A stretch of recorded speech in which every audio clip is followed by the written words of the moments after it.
હું જમવા આવ્યો છું, તમારે મને કૃદંતનો પ્રકાર ઓળખાવાનો છે. ટોટલ તમારી મારી પાસે 6 કૃદંત છે. આપણને બધાને ખબર હોવી જોઈએ કયા કૃદંત છે. તો એક છે વર્તમાન કૃદંત. એક કયો કૃદંત છે? તો વર્તમાન કૃદંત. ત્યાર પછી બીજા નંબરે છે ભૂત કૃદંત. ત્રીજા નંબરે છે ભવિષ્ય કૃદંત.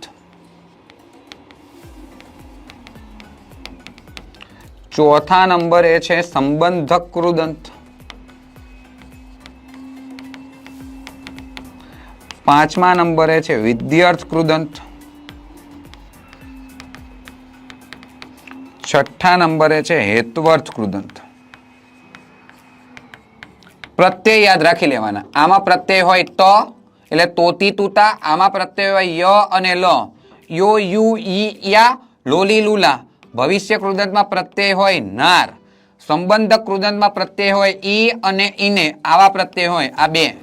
વિધ્યર્થ કૃદંતમાં વો વી વુ વા, અને બીજા નંબરે વાનો વાની વાનું વાના, વાનો વાની વાનું વાના.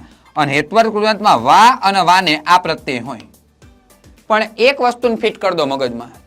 જ્યારે વા પછી તમે માટે સેટ થતું હોય ને બોલવામાં શું સેટ થતું હોય વા પછી માટે, તો એ હંમેશા હેત્વર્થ કૃદંત હોય. એ વિધ્યર્થ કોઈ દિવસ ના હોય. તમને એવું થાય કે સાહેબ આમાંય વા વો વી વુ, તો આમાંય વા આવે ને આમાંય વા આવે, તમારે કરવાનું શું? કશું નહીં.